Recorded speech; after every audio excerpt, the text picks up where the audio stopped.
നമസ്കാരം. എല്ലാവർക്കും സുഖമാണല്ലോ? മരുന്നുകളൊക്കെ എല്ലാരും മുടങ്ങാതെ കഴിക്കുന്നുണ്ടല്ലോ? ഏട്ടത്തി ഛർദ്ദലെങ്ങനെ? സൂക്ഷിക്കണം, പരിസരത്തൊക്കെ ഇപ്പൊ അതിസാരമുണ്ട്. ഡോക്ടർ ഇനിയും ചികിത്സ തുടങ്ങിയില്ലേ? പുറത്ത് രോഗികളൊക്കെ കാത്തു നിൽക്കുന്നു.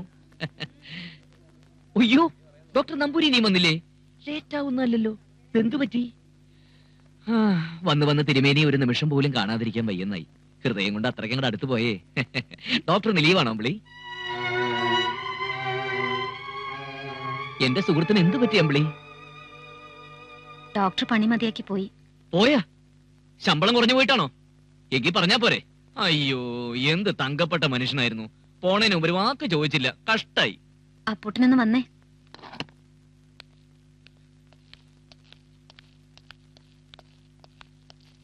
ഈ വാച്ച് ആരുടേതാ? ഹായ്, എന്റെ വാച്ചങ്ങനെ അമ്പിളിയുടെ കയ്യിൽ വന്നു. എന്റെ കയ്യിലല്ല, ഡോക്ടർ നമ്പൂരിയുടെ കയ്യിലാ കിട്ടിയത്. നമ്പൂതിരിക്ക് ഇത് കിട്ടാൻ വഴിയില്ലല്ലോ. ഞാൻ ഇന്നലെ രാത്രി പാടത്ത് പോയി മോട്ടർ അടിച്ചു. പിന്നെ എങ്ങോട്ടാ പോയത്? അപ്പൂട്ടാ, ഒളിച്ചു കളിച്ചത് മതി. എന്തിനാ ഡോക്ടറെ തല്ലിയത്? ഞാൻ തല്ലിന്നോ? എന്തൊക്കെയാ അമ്പിളി പറയണത്? മതി, അഭിനയം തീരെ ശരിയാവണില്ല. നിങ്ങൾ ആ പാവത്തെ തല്ലി ഓടിച്ചതാ. അമ്പിളിക്ക് എന്തിനാ അതിലെത്ര ദുഃഖം? ഞാനാണ് അയാളെ വിളിച്ചു വരുത്തിയത്. ഈ ആസ്പത്രിക്ക് വേണ്ടി. അയാൾ ഒരു നല്ല ഡോക്ടർ ആയതുകൊണ്ട്. അതിലുപരി എന്റെ നല്ലൊരു സുഹൃത്തായിരുന്നു. എന്നാൽ ആ സുഹൃത്തിനെ എനിക്ക് ഇഷ്ടപ്പെട്ടില്ല. അതുകൊണ്ട് അടിച്ചോടിച്ചത്. എന്നാ മാന്യമായിട്ട് പറഞ്ഞേക്കണം. അതാ ഒരു മുതലാളി ചെയ്യേണ്ട മര്യാദ. അല്ലാതെ നിരപരാധിയായ ഒരു മനുഷ്യനെ രാത്രി ഒളിച്ചും പാത്തും ഇങ്ങനെ. അപ്പൂട്ടിന് ലജ്ജ തോന്നില്ലേ? ഇല്ല, നമ്പൂതിരിയല്ല ഏത് കോലോത്ത തമ്പുരാനായാലും അമ്പിളിയോട് അടുത്തിടപഴകിയ അപ്പൂട്ടിനെ സഹിക്കാൻ പറ്റില്ല. ഒരു ഡോക്ടർ ആവുമ്പോ കൂടെ വർക്ക് ചെയ്യുന്നവരുമായിട്ട് അടുത്തിടപഴകിന്ന് വരും. അതിന് അത് ഞാൻ സമ്മതിക്കില്ല. ഞാൻ പഠിക്കാത്തവന്, സംസ്കാരമില്ലാത്തവന്. പക്ഷെ മനുഷ്യനെ മനസ്സിലാക്കാൻ എനിക്ക് കഴിയും. അതിനുള്ളൊരു മനസ്സെനിക്കുണ്ട്. അയാളുടെ പോക്കത്ര ശരിയെല്ലാം തോന്നി. അത് അപ്പൂട്ടന്റെ മാത്രം തോന്നല, ശരിയാവണമെന്നില്ലല്ലോ. അപ്പൊ അമ്പിളിക്ക് എന്നേക്കാ വലുതാ ഡോക്ടറാണല്ലേ? ആര് വലുത് ആര് ചെറുത് എന്നതല്ല പ്രശ്നം. ഒരു ആസ്പത്രിയെ സംബന്ധിച്ച് ഡോക്ടറാണ് വലുത്. ആസ്പത്രി എങ്ങനെയാടി ഉണ്ടായത്? പൊട്ടിമുളച്ചൊന്നും അല്ലല്ലോ. നീ എങ്ങനെയാ ഡോക്ടറായത്? എടി 2 ലക്ഷം. വേണ്ട, എപ്പോഴും അത് വിളിച്ചു പറഞ്ഞ അപ്പൂട്ടൻ സ്വയം ചെറുതാകണ്ട. ഒക്കെ അപ്പൂട്ടനുള്ളത് തന്നെയാ. പക്ഷെ ആ പാവം നമ്പൂരി ഇങ്ങനെ തല്ലി ചതയ്ക്കാൻ അയാൾ എന്ത് തെറ്റാ ചെയ്തത്? സഹിക്കണില്ലല്ലേ? എന്താ ആ നമ്പൂതിരിക്ക് നിന്റെ മനസ്സ് പണയം വെച്ചോ? ചിലപ്പോ പണയം വെച്ചിട്ടുണ്ടാവും. അതിന്റെ വ്യക്തിപരമായ കാര്യം. നമ്പൂരി എനിക്ക് ഇഷ്ടമാണ് കൂട്ടിക്കോ. ഒന്നുകൂടെ പറയടി, ഒന്നുകൂടെ പറയാൻ. അരിഞ്ഞോളെ. അപ്പൂട്ടന് ഭ്രാന്താണോ? അതേടി, ഭ്രാന്ത്, മുഴുത്ത ഭ്രാന്ത്. നിനക്കറിയില്ല എന്നെ. 5 കൊല്ലമായി നിന്നെ മനസ്സിൽ കൊണ്ട് നടക്കുക ഈ അപ്പൂട്ടൻ. നട്ട് നനച്ച് വളർത്തി. ആ വളർച്ചയിൽ ഊറ്റം കൊള്ളുകയായിരുന്നു ഞാൻ. നിന്റെ പഠിപ്പ് കഴിയട്ടെ എന്ന് കരുതി കാത്തിരുന്നു. എന്റെ ജീവിതത്തിൽ ഒരു തണലായി നിന്നെ ഞാൻ സ്വപ്നം കണ്ടു. ഞാനത് മോഹിച്ചുപോയി. നീ മോഹിപ്പിച്ചു. നിന്റെ വാക്കുകൾ കൊണ്ട്, പ്രവൃത്തി കൊണ്ട്. ഒരു പെണ്ണിന്റെ കൂട്ടാഗ്രഹിച്ചിരുന്ന എന്റെ മനസ്സിൽ അത് ഒരുപാട് അർത്ഥങ്ങൾ ഉണ്ടാക്കി. നമ്മുടെ കല്യാണം എന്ന് നടത്താന്ന് ചോദിക്കാനാണ് ഞാൻ നിന്റെ മുന്നിൽ നിൽക്കുന്നത്. ആ എന്നോട് നിന്റെ ഹൃദയം മറ്റൊരാൾക്ക് പണയപ്പെടുത്തി എന്ന് പറഞ്ഞ നിമിഷം തന്നെ ഞാൻ കൊല്ലേണ്ടതാ. പക്ഷേ എടീ, നിന്നെനിക്ക് വേണം. നീ ഇല്ലാതെ എനിക്ക് ജീവിക്കാൻ കഴിയില്ല. 5 അല്ല 50 കൊല്ലം വേണമെങ്കിൽ ഞാൻ കാത്തിരിക്കാം. നിന്റെ കഴുത്തിൽ ഒരുത്തൻ താലി കെട്ടുമെങ്കിൽ അത് ഈ കൊട്ടാരം വീട്ടിൽ അപ്പൂട്ടനായിരിക്കൂടി. മറ്റൊരാളോടൊപ്പം ഈ ജന്മം നീ ജീവിക്കില്ല. ജീവിക്കാൻ ഞാൻ സമ്മതിക്കില്ല.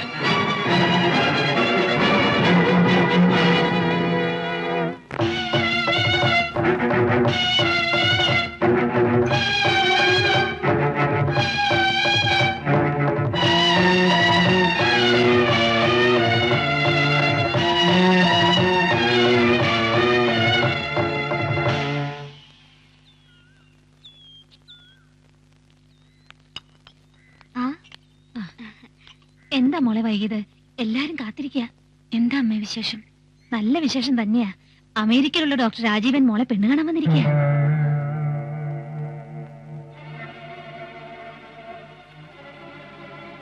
ദോഷം പറയരുതല്ലോ, ചെറുക്കൻ സുന്ദരനാ, എനിക്കിഷ്ടപ്പെട്ടു. ആരോട് ചോദിച്ചിട്ട് അമ്മ ഇതൊക്കെ? ആരാ ഇത്ര തിരക്ക് പിടിച്ച ആലോചന കൊണ്ടുവന്നത്? നിന്റെ അച്ഛൻ ജീവിതത്തിൽ ആദ്യമായി ഒരു നല്ല കാര്യം ചെയ്തിരിക്കുക. അച്യുതൻ നമ്പ്യാരുടെ മോനാ. മോള് വേഗം പോയി ആ വേഷമൊക്കെ ഒന്ന് മാറ്. അപ്പൂട്ടനെ അറിയിക്കഴിഞ്ഞത് മോശമായി പോയില്ലേ? അറിഞ്ഞ അവന് സന്തോഷമായിരിക്കും. ഞാൻ തന്നെ അറിഞ്ഞത് രാവിലെയാ. ഇന്ന് തന്നെ അപ്പൂട്ടനോട് പോയി പറയണം. പെൺകുട്ടികൾക്ക് മാലയോഗം എപ്പോഴാ വരുന്നെന്ന് പറയാൻ പറ്റില്ലല്ലോ. മോള് വേഗം ചെല്ലേ. ആഹാ, നീ എന്താടി നനഞ്ഞ കോഴിയെ പോലെ നിൽക്കുന്നത്? ഈ വന്നിരിക്കുന്നത് ആരാന്നറിയോ? നിന്നെ പോലെ ഓട്ട MBBS കാരനല്ല. ആരായാലും എനിക്ക് കാണണ്ട. എനിക്കിപ്പോ ഒരു കല്യാണത്തിന് താല്പര്യമില്ല. കൊന്നുകളയും ഞാൻ ആസത്തെ. എന്നെ മാന്യന്മാരുടെ മുമ്പിൽ കരുതേച്ച് കാണിച്ചാവുണ്ടല്ലോ. പഴയ സ്വഭാവം എടുപ്പിക്കരുത്. അവൾ വരും, നിങ്ങൾ അങ്ങോട്ട് ചെല്ലേ. ആ, മോളെ, അമ്മ മോളുടെ നല്ലതിനെ പറയൂ. ഈ വീടിന്റെ സമാധാനം തകർക്കരുത്. എനിക്ക് വേണ്ടി മോളൊന്ന് ചെല്ലേ. അമ്മ എല്ലടി പറയുന്നത്. ഞാൻ കാല് പിടിക്കാം. ചേച്ചി വാ ചേച്ചി, സാരി എല്ലാം ഞാൻ എടുത്തു വെച്ചിട്ടുണ്ട്. വാ മോളെ, വാ. അപ്പൊ ഞാൻ പറഞ്ഞു വന്നത്, ആ. തന്റെ മോള് കോളടിച്ചു. ആട്ടെ, അമ്പിളി പാസ്പോർട്ട് എടുത്തിട്ടുണ്ടോ? ഇല്ല. അയ്യോ, എന്നാ വേഗം എടുക്കാൻ പറ. പെണ്ണും ചെറുക്കനും തമ്മിൽ കണ്ടിട്ട് പോരെ? ഇഷ്ടപ്പെടും. സരസ്വതി,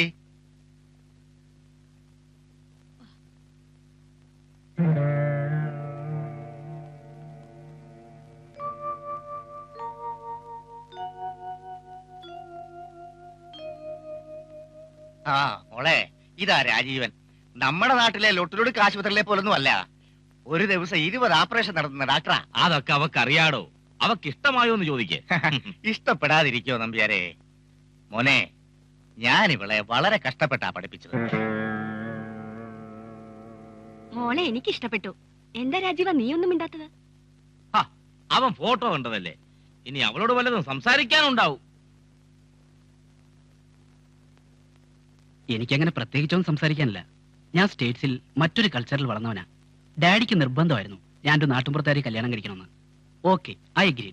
എനിക്കറിയേണ്ടത്, അമ്പിളി കോളേജിലൊക്കെ പഠിച്ചതല്ലേ, മറ്റാരെങ്കിലുമായി, ഐ മീൻ ഇനി ലവ് അഫയേഴ്സ്? നല്ല കാര്യായി. അച്ചടക്കത്തിലും അനുസരണയിലുമാ ഞാൻ എന്റെ മോളെ വളർത്തിയത്. അച്ഛൻ പറയുന്നതിന് മറുവാക്ക് അവക്കില്ല. അവക്ക് രാജീവനെ ഇഷ്ടമായി കഴിഞ്ഞു. എന്നാ വൈകിക്കണ്ട, ഇന്ന് തന്നെ ജോലിസരെ കണ്ട് നമുക്ക് മുഹൂർത്തം കുറിപ്പിക്കാം. താൻ പാടൂ.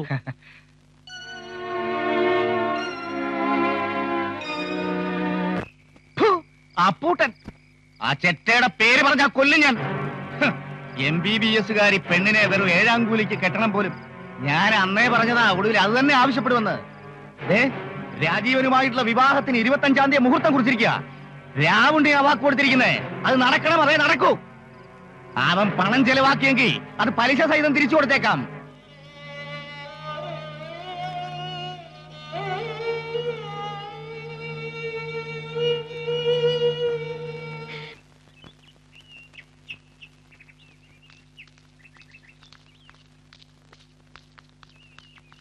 അപ്പുട്ടാ, അപ്പുട്ടാ,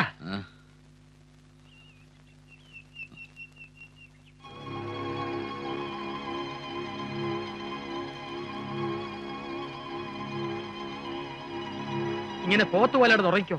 വല്ലതും അറിഞ്ഞോടാ നീ? എന്താ? അമ്പിളി ആസ്പത്രി വന്നിട്ടില്ല. അത്രേ ഉള്ളോ? സുഖമില്ല എന്നിട്ടാവും. അതല്ലടാ, അവളിനി ആശുപത്രി വരില്ല. അതെന്താ? അവളുടെ കല്യാണം നിശ്ചയിച്ചു. ഓ, അപ്പൊ അമ്പിളി അത് വീട്ടിൽ പറഞ്ഞു അല്ലേ? അങ്ങനെ തന്നെയാ വേണ്ടത്. ഛേ, ഞാൻ എന്തൊക്കെയാ അമ്പിളിയെ കുറിച്ച് ധരിച്ചത്. ഒരുപാട് വേദനിപ്പിച്ചു. ഛേ, കഷ്ടായി. അല്ല, ഞങ്ങളുടെ കല്യാണം നിശ്ചയിച്ചു എന്ന് വെച്ച് അമ്പിളിക്ക് ആശുപത്രിയിൽ വന്നാലെന്താ? അതല്ലടാ. പിന്നെ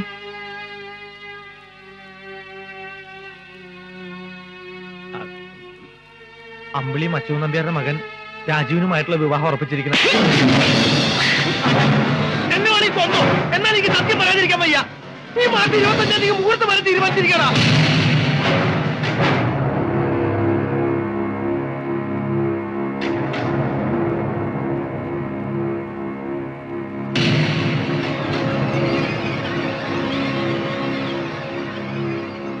ഈ കേട്ടത് ശരിയാണോ വക്കച്ച?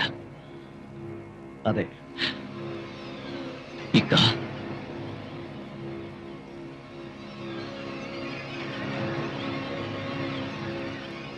അത് വേണ്ട. സത്യമാണ്. എല്ലാ രാവുണ്ണിയുടെ ഏർപ്പാടായിരുന്നു. അവര് നിന്നെ ചതിക്കുകയായിരുന്നു. കൊല്ലും ഞാൻ.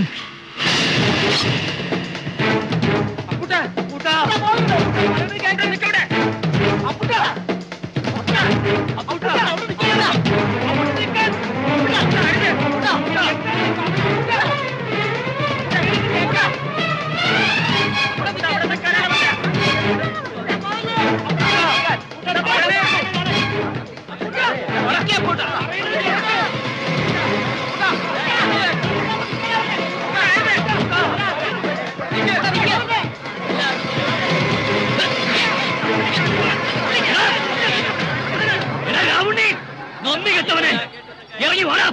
ഈ അപ്പൂട്ടൻ ജീവിച്ചിരിക്കുമ്പോൾ നിന്റെ മകൾക്ക് മറ്റൊരുത്തം പുറവ് കിടക്കുന്ന എനിക്കൊന്ന് കാണോളാം. തന്തയ്ക്ക് പറഞ്ഞവനാണെങ്കിൽ ഇറങ്ങി വാടാ. എന്താ ബഹളം വെക്കാതെ. ഇല്ല മാധവേട്ട, ഞാൻ അടങ്ങില്ല. അവള് പറയട്ടെ. എടി ഡോക്ടറെ, അമേരിക്കൻ സായിപ്പിനെ കണ്ടപ്പോ ഞാൻ നിനക്ക് വെറും പുല്ലാണല്ലേടി. എടി 2,80,112 രൂപ മുടക്കി പഠിപ്പിച്ചതാ. അപ്പൂട്ടനെ ചതിച്ച എല്ലാത്തിനും ഞാൻ വെട്ടി നിരത്തും. എടേ രാവണി, ചെറ്റേ ചോടയുണ്ടെങ്കിൽ ഇറങ്ങി വേണം.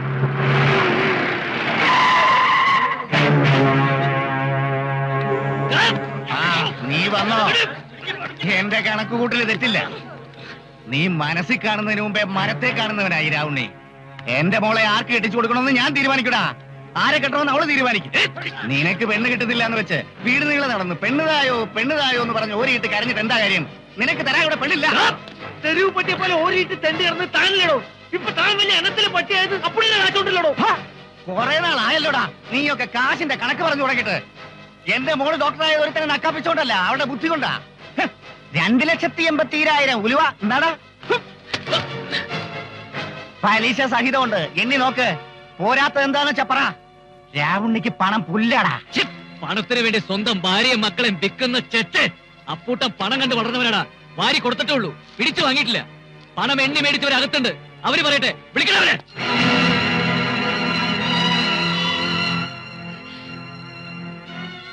വിളിക്കണവളെ, എനിക്ക് സംസാരിക്കണം. അവക്ക് നിന്നെ ഈ ജന്മം കാണണ്ടടാ. കിടന്ന് ചിലക്കലടാ നമുക്ക്. അത് അവരവര് സംസാരിച്ച് തീരുമാനിക്കട്ടെ. ഒന്നും തീരുമാനിക്കണ്ട. അത്ര ദണ്ണമാണെങ്കിൽ നിന്റെ മോളെ അവന് കെട്ടിച്ചൂടാ. കൊടുക്കില്ല. താമരക്കുളത്ത് ഒരു വീട്ടിൽ നിന്ന് ഇവന് പെണ്ണ് കിട്ടില്ല. എന്താ തെമ്മാടിക്കാരെങ്കിലും പെണ്ണ് കൊടുക്കുവോ? എടാ പട്ടി, നിന്റെ തിണ്ണമെടുക്ക് താമരക്കുളത്തെ നടക്കൂ. നീ ഇവിടുത്തെ തൊക്കട ഉണക്കൽ ചോറല്ലേ ഉണ്ടിട്ടുള്ളൂ. പറക്കണക്കിന് പച്ചരിച്ചോറുണ്ടെന്ന പാണ്ടികളെ നീ കണ്ടിട്ടുണ്ടോ? നിനക്ക് വെച്ച് വിളമ്പാ കൊണ്ടുവന്നിട്ടുണ്ടാ. എടാ പൂരപ്പാണ്ടി, ഇറങ്ങി വാ.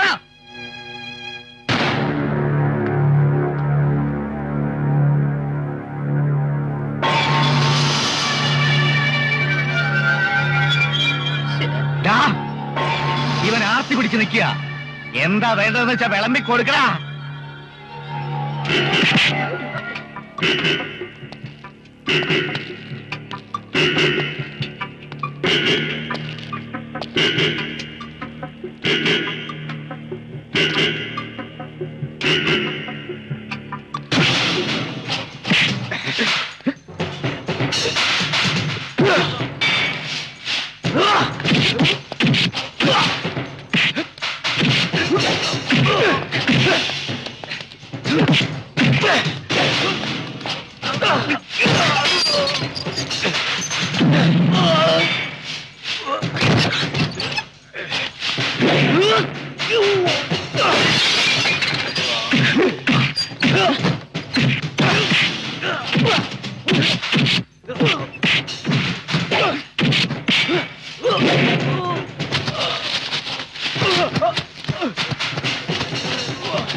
സോഡ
അമ്പിളി, അപ്പൂട്ടിനെ തടയാൻ ആർക്കും കഴിയില്ല. തടഞ്ഞില്ലെങ്കിൽ കൊലപാതകം നടക്കും. അമ്പിളി പറഞ്ഞ അപ്പൂട്ടൻ കേൾക്കും. ചെല്ലമ്പിളി. അമ്പിളി,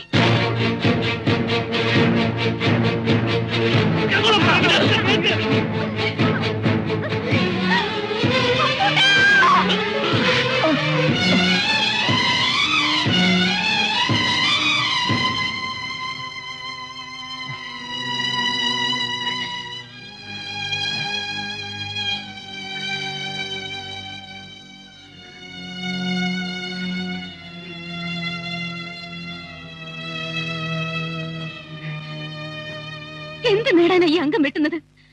ആരെ തോൽപ്പിക്കാനാ? എന്നെ കല്യാണം കഴിക്കാനാണോ? കഷ്ടം. എന്റെ മനസ്സിൽ നിങ്ങളുടെ സ്ഥാനം എന്താണെന്ന് നിങ്ങൾക്കറിയോ? നിങ്ങളെ കഴിഞ്ഞുള്ള എനിക്ക് എന്തും. എന്നോട് വേണോ അപ്പൂട്ട പക?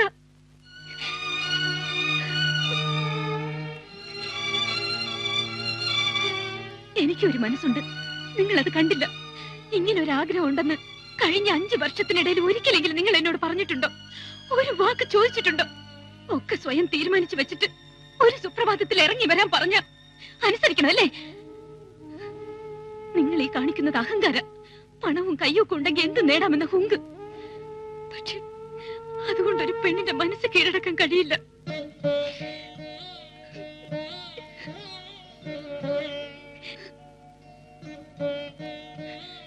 അപ്പൂട്ട, നിങ്ങൾ എന്നെ ഒരുപാട് വേദനിപ്പിച്ചു. എന്റെ ആഗ്രഹങ്ങളും സങ്കല്പങ്ങളും ഒക്കെ ഒരു നിമിഷം കൊണ്ട് തകർത്തു കളഞ്ഞു.